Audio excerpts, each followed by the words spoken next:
Like, so this is so first question, right? So me and you kind of like talked about it before. So just tell me about your whole journey of just being an entrepreneur. I'm not talking about just you as a chef, but just from, you know, from the beginning when you told yourself, you know what, my calling is, working for myself. So just talk about that whole journey, because I know for me, I done had all type of LLCs, bro. Like, I done invest in all type of businesses. Some businesses worked out for me, and some it still benefit me now. So just talk about that, your journey of just being an entrepreneur. As every real entrepreneur know out here, like, the journey is a wild one. You gotta enjoy the ride the waves while you want it, and always continue to try and grow, try to progress. See what the next move is, see how you can get better in a certain area, so that you can make more cheese, so that you can make more money to do more things. You want to go on vacation, get your brand right, get that money flowing in. You can do what you want to do. So, So what is it that you actually do as far as, like, when you cook, you're a chef? So with my brand, Cooking with Chef Meech, I'm a personal chef. I do caterings, private dinings. I love those. I get to go in people's homes, really bring a fine dining element to a lot of people who not necessarily may have experienced it before, or even experienced it from someone of their color. It's not like, in our culture, this is something that's going on, or even that myself was brought up with. I stumbled into this cooking stuff on accident, low key. I started off as a dishwasher at Fridays, bro. On the second job, I was like 19, and I made myself something to eat, because I ain't them niggas dirty. Yeah. So I made myself something to eat, and the manager was like, "Hey, bro, why are you washing dishes?" I'm like, "This is a second job, blah blah blah. I got a kid," and he was like, "Shit, well, I'll give you $1.50 more. Come cook." Mm-hmm. Shit. We here now. Yeah. You know what I'm saying? So after that, that was a little wild time in my life, and I got fired from my job. Other shit was going on that I needed to have a job for. So I dove into it, man. Low key Fridays, I only worked out for like 3 weeks because that nigga ain't never paid me my cheese, so I went somewhere else. Where you go? Across the street to the Doubletree Hotel. I was hiring, and I'm like, get it. Shout out to Chef Austin. Yeah. And he put me on, and even from there, I bounced around a little bit. I ain't really fall in love with it until I hit Fleming's in Livonia. And when was this?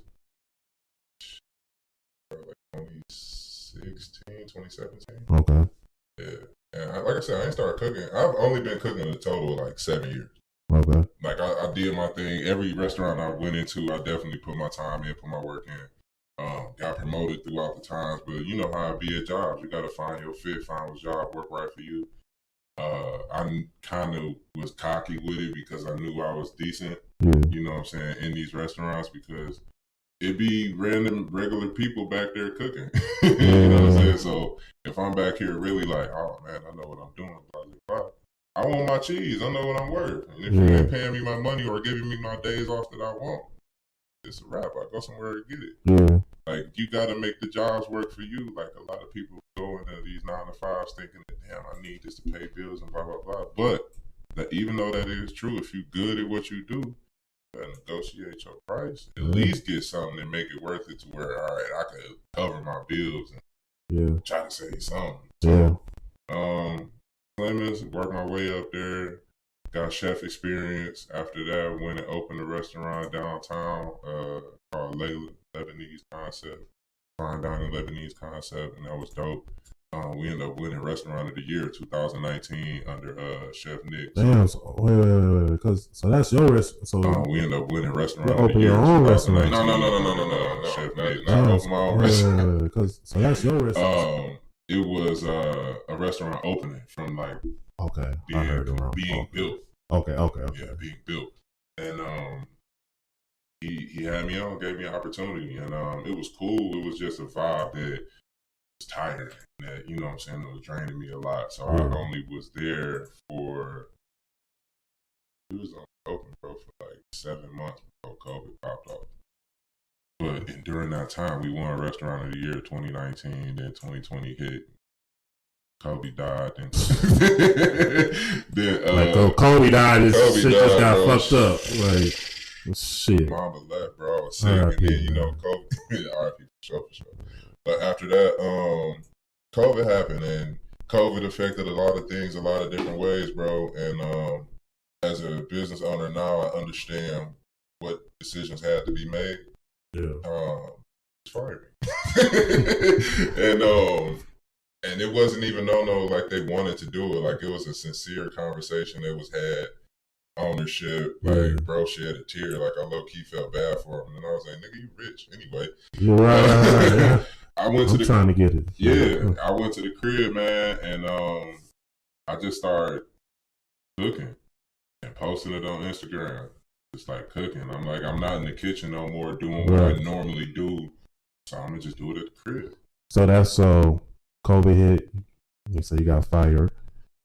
So, like, what was the process? Like, damn, I could actually, like, sell out my kitchen. You know what I'm saying? Like, people hit me up saying they wanted my food that I was posting. Okay. Bro, COVID popped off in, like, March. I didn't do my first event till May.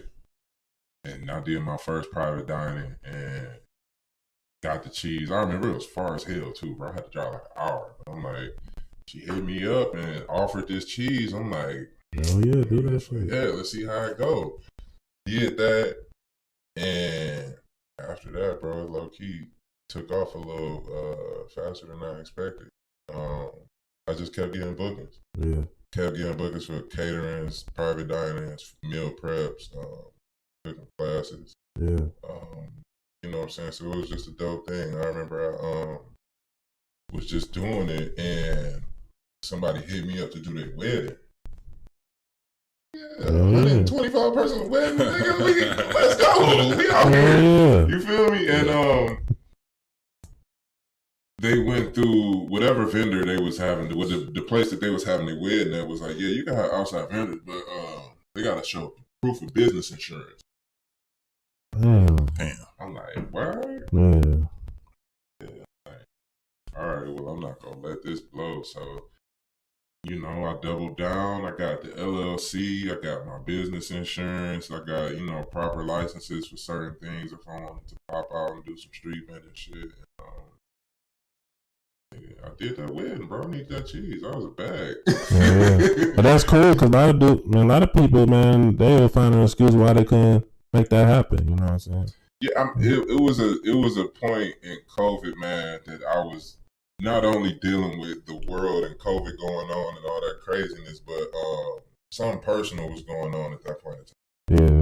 That was low key tearing me up. Yeah. And it was one of them things that I was like, bro, either you have to do something or you gonna do something stupid. So this idea that you've been sitting on for the last 4 years, that you know what I'm saying, I'll do it when the right time comes, I'll do it when blah. It just so happened that this time came and all the shit you asked for, it's right there in front of you. Yeah. So what you gonna do? Honestly, you know what I'm saying? It was one of them things like, you want to keep being broke, or you know what I'm saying, you gotta make it happen because your kids gotta eat. Yeah. You like to live a certain type of way, so you like to eat, man. You know what I'm saying? So you gotta buy shit. So you gotta do what you gotta do. And luckily it was just in the field that I love. Yeah. You know what I'm saying? So that business was started in a wild way. Shout out to my son. Love all my kids. Definitely. But it started off to get my mind off of a couple things, and it helped build a lot of things up. Now I can show my kids the insides of entrepreneurship. Yeah. Not only with giving them technically a trade with cooking and showing them I'm a certified chef. Like people, I'm not just one of these people who just popped up out of you know what I'm saying, out of nowhere. Like I really put my time in. I worked in a lot of different restaurants, a lot of different concepts, doing a lot of different things. So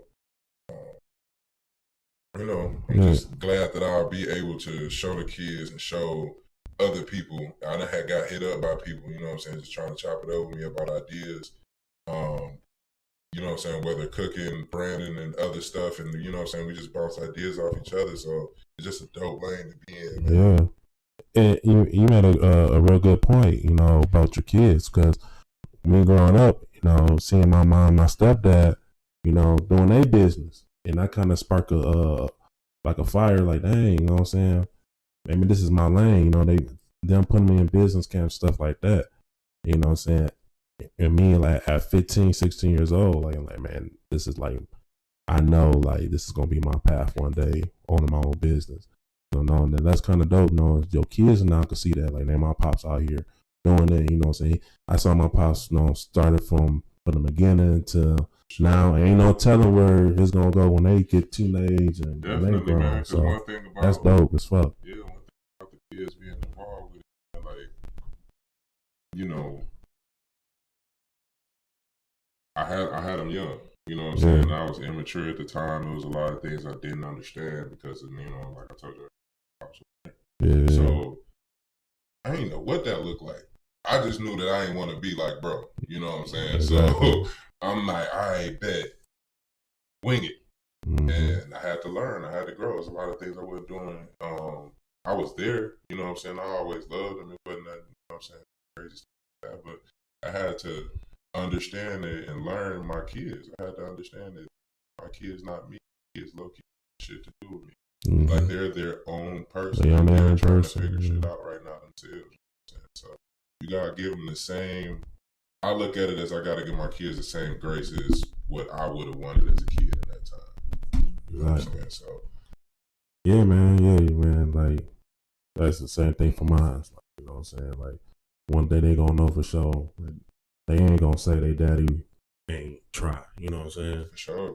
Like I tell people all the time, like I don't really have no expectation out of my kids, but just, you know what I'm saying? Hey, just work hard. If you just work hard just know you gotta work hard for things that you want. You know, understand that, you know, hey, you're gonna be disappointed at some things. It's gonna be some things you're gonna be happy.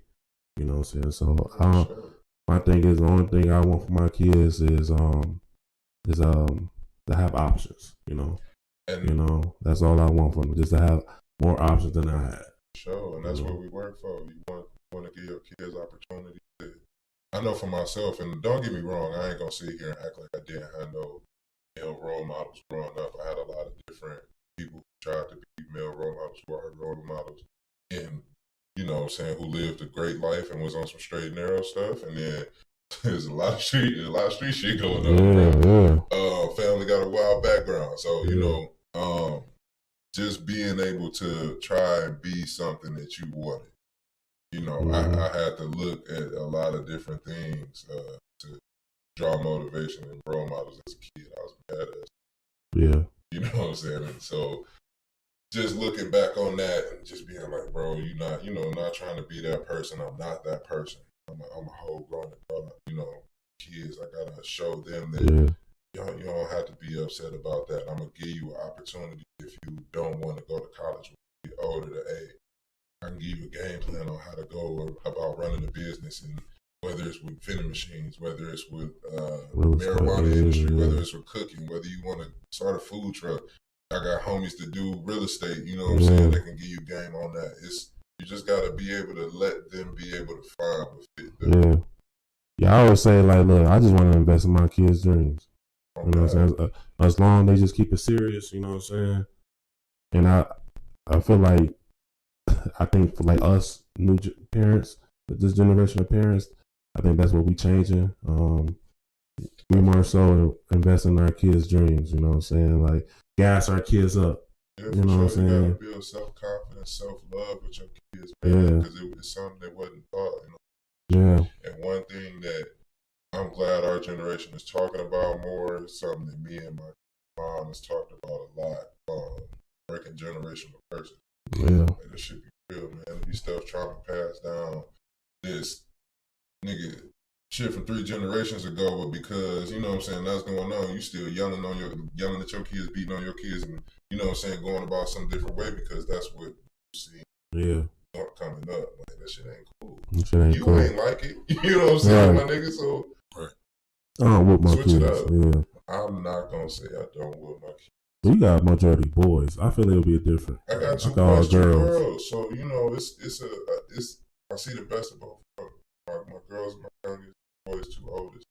And it's not like it happened often. I can really count on one hand how many times they actually got whooped. When they saw some offensive, like super disrespect, lying, I don't tolerate by any means, like, you know, that type of shit, then hey bro, you got some consequences coming behind that. But other than that, y'all niggas, this young generation wanna be I want a tablet or I wanna watch an electronic or whatever the case is. No, shut that shit down. Y'all niggas the whole day. Yeah. Like, I'm trying to get my daughter off that shit, man. On that type of time. And I mean, I want them to be able, I want them to know, like, don't get me wrong, I'm trying to provide and do a lot of stuff for you. And I'm happy to do that. But you gonna have to understand that this shit don't come worth nothing. Like, you're not about to just get this when you behaving in that way. Right. You know, so you gotta switch it up and let them know, like, hey, it's a wrap, bro. Cut all this shit off. So if somebody wants to hire you or they want to use your services, how do they hit you up? You can hit me up through my Instagram, cooking_with_chef Meech, Facebook at Demetrius Murphy. I got a lot of stuff lined up for 2022 that I'm excited to launch, excited to be a part of and do, man. It's like, it's like living the dream a little bit. Like, not even no, like, you about to be big, you know what I'm saying, crazy wild out here. I ain't trying to be in the Hollywood Hills, bro, but coming from where I came from and being able to really stand on your own and support, you know, something that you done built, support your tribe and be something that, you know what I'm saying, your peoples and your community proud of. Like, man, that shit cool. That shit cool as hell. Yeah, man, that's what's up, man. So, one thing, so we're gonna talk more about, you know what I'm saying, like the brand and